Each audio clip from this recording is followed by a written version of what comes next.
नगर तो के रख ले बा। चिकन सामान तोर चख ले बा, जिला कुशीनगर तो के रख ले बा।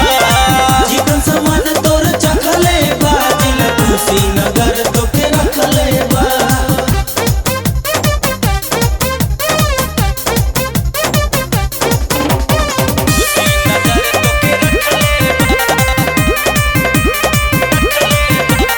Music by R P Chandan studio.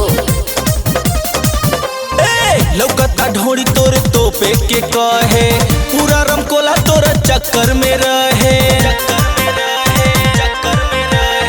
घूमे तू जालू पडरौना सहरिया, ओहा के लइका धोले न अकवरिया। ढोड़ी पे सब केहू तकले बा, चिकन सामान तोरे चखले बा, जिला कुशीनगर तो के रखले बा।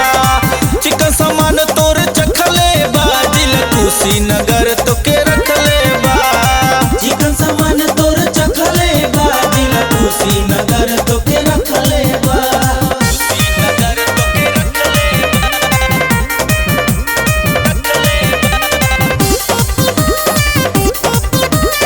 Music by R P Chandan studio.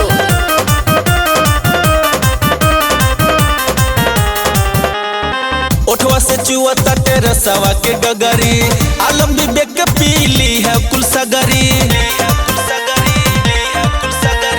मारी करौले बड़ू हाटा बजरिया, तो के सुधारी दे के अमलिया। कृष्ण फारी के कपड़ा फेंकले बा, चिकन सामान तोरे चखले बा, जिला कुशीनगर तो के रखले बा।